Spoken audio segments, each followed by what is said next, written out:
Assalamualaikum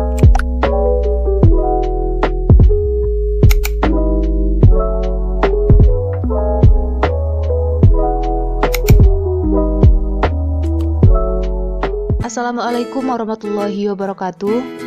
Kami perwakilan dari kelompok Piton, Prodi Manajemen Informatika, Jurusan Manajemen Informatika, Politeknik Negeri Sambas. Kami akan menjelaskan mengenai siklus pengeluaran dan pembelian pada mata kuliah Sistem Informasi Akuntansi. Sebelumnya, saya akan memperkenalkan diri terlebih dahulu. Perkenalkan, nama saya Nunung Lestari. Saya akan menjelaskan materi yaitu siklus pengeluaran dan pembelian. Baik, langsung saja saya jelaskan. Siklus pengeluaran adalah rangkaian kegiatan bisnis dan operasional pemrosesan data terkait yang berhubungan dengan pembelian serta pembayaran barang dan jasa.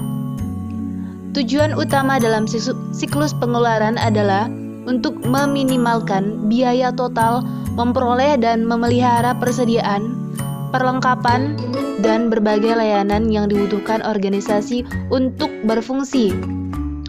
Keputusan-keputusan penting. Yang pertama, berapakah tingkat optimal persediaan dan perlengkapan yang akan ditanggung?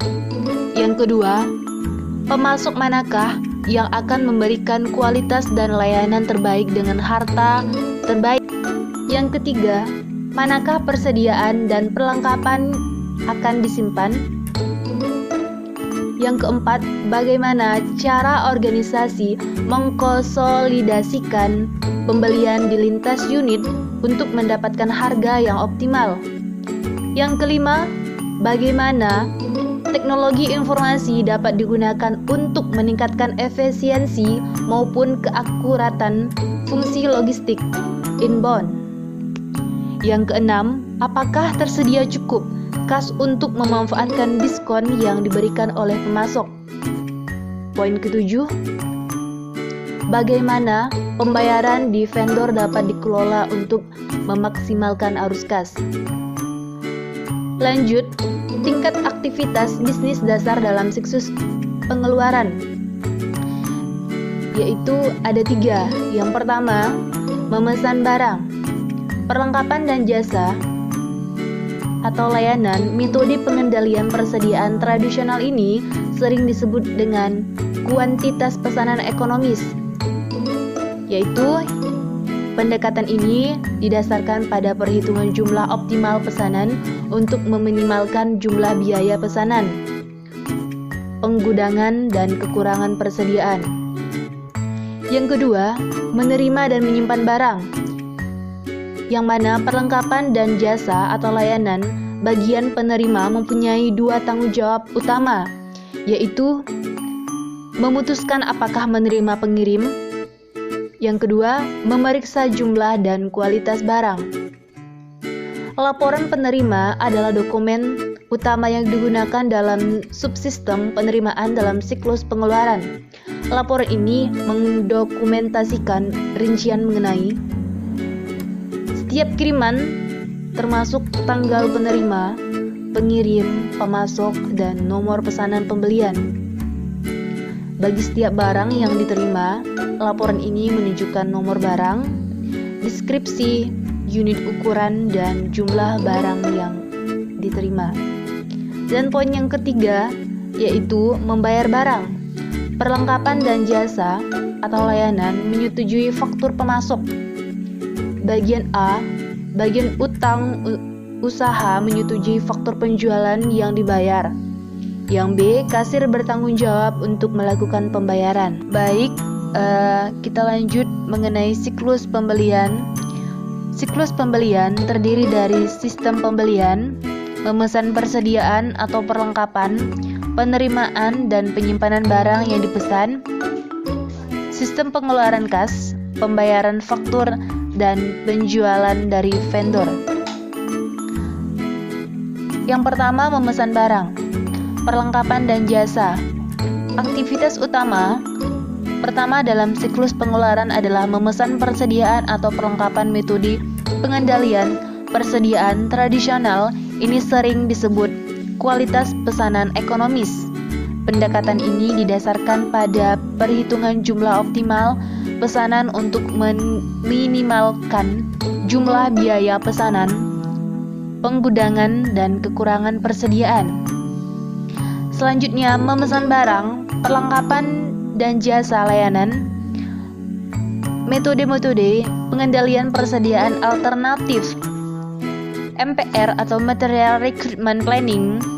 Pendekatan ini bertujuan mengurangi tingkat persediaan yang dibutuhkan dengan cara menjadwalkan produksi, bukan memperkirakan kebutuhan. JIT atau Just in Time. Sistem JIT berusaha untuk meminimalkan, jika bukan menghilangkan, biaya penggudangan maupun kekurangan persediaan. Selanjutnya, memesan barang, perlengkapan, dan jasa atau layanan. Apakah perbedaan utama antara Material Recruitment Planning atau MRP dan Just in Time atau JIT? Sistem MRP menjadwalkan produksi untuk memenuhi perkiraan kebutuhan penjualan sehingga menghasilkan persediaan barang jadi. Sistem JIT menjadwalkan produksi untuk memenuhi permintaan pelanggan sehingga secara nyata menjadikan persediaan barang jadi. Memesan barang, perlengkapan, dan jasa. Dokumen-dokumen dan prosedur-prosedur. Permintaan pembelian adalah sebuah dokumentasi yang mengidentifikasikan sebagai berikut, yaitu peminta dan pengidentifikasi nomor barang, mendeskripsikan lokasi pengiriman dan tanggal yang dibutuhkan, deskripsi jumlah barang dan harga setiap barang yang diminta dan dapat berisi pemasok yang dianjurkan. Selanjutnya, memesan barang, perlengkapan, dan jasa. Apakah keputusan penting itu? Yaitu memutuskan pemasok vendor.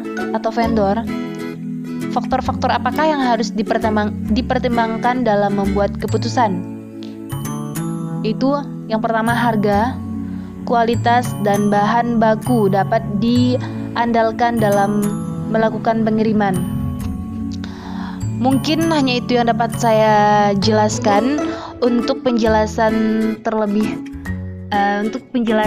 yang selanjutnya akan dijelaskan oleh teman saya, yaitu Kurnia. Baik, saya Kurnia. Di sini saya akan melanjutkan penjelasan dari Nunung Lestari.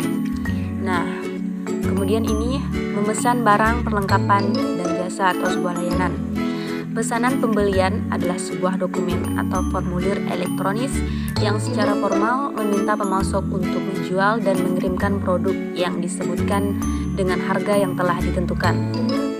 Pesanan pembelian juga merupakan janji untuk membayar dan menjadi sebuah kontrak begitu pemasok menyetujuinya. Seringkali beberapa pesanan pembelian dibuat untuk memenuhi satu permintaan pembelian. Kemudian, menerima dan menyimpan barang, perlengkapan, dan jasa atau sebuah layanan. Aktivitas bisnis utama kedua dalam siklus pengeluaran adalah penerimaan dan penyimpanan barang yang dipesan, keputusan-keputusan penting, dan kebutuhan-kebutuhan informasi. Bagian penerimaan mempunyai dua tanggung jawab utama: memutuskan apakah menerima pengiriman, memeriksa jumlah dan kualitas barang. Oke, masih menerima dan menyimpan barang, perlengkapan, dan jasa atau sebuah layanan. Nah, laporan penerimaan adalah dokumen utama yang digunakan dalam subsistem penerimaan dalam siklus pengeluaran. Laporan ini mendokumentasikan rincian mengenai setiap kiriman, termasuk tanggal penerimaan, pengiriman, pemasok, dan nomor pesanan pembelian. Bagi setiap barang yang diterima, laporan ini menunjukkan nomor barang, deskripsi, unit ukuran, dan jumlah barang yang diterima. Kemudian pengendalian dari tujuan, ancaman, dan prosedur. Nah, fungsi lain dari SIA yang dirancang dengan baik adalah untuk memberikan pengendalian yang cukup untuk memastikan bahwa tujuan-tujuan terpenuhi. Sebagai berikut. Yang pertama, transaksi diotorisasi dengan tepat. Yang kedua, transaksi dicatat dengan valid. Yang ketiga, valid otorisasi transaksi dicatat. Kemudian transaksi dicatat secara akurat. Kemudian aset diamankan atau dijaga dari kehilangan atau pencurian. Dan yang terakhir, aktivitas bisnis dilakukan secara efisien dan efektif. Oke, selanjutnya masih di pengendalian tujuan, ancaman, dan prosedur. Nah, apakah ancaman-ancaman itu? Mencegah kehabisan atau kelebihan persediaan, meminta barang yang tidak dibutuhkan, membeli dengan harga yang dinaikkan, membeli barang berkualitas rendah, membeli dari pemasok yang tidak diotorisasi komisi atau kickback. Sekian penjelasan dari saya, kurang lebihnya mohon maaf. Untuk penjelasan selanjutnya akan dijelaskan oleh Siska Febrianti. Nah, saya Siska Febrianti.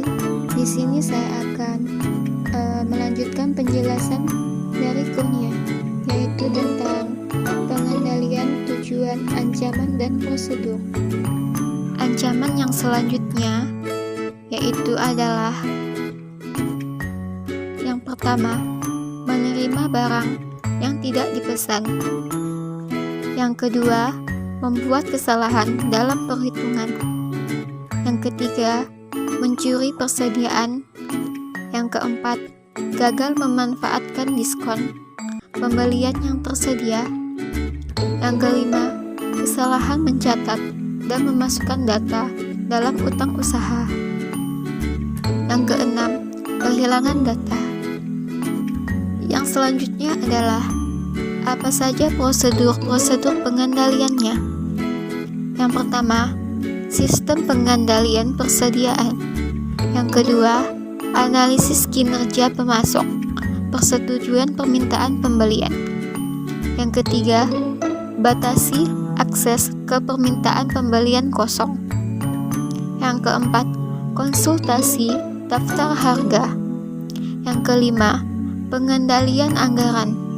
Yang keenam, gunakan daftar pemasok yang disetujui. Yang ketujuh, persetujuan pesanan pembelian. Yang kedelapan, pemesanan pembelian sebelum penomoran. Yang kesembilan, larangan hadiah dari para pemasok.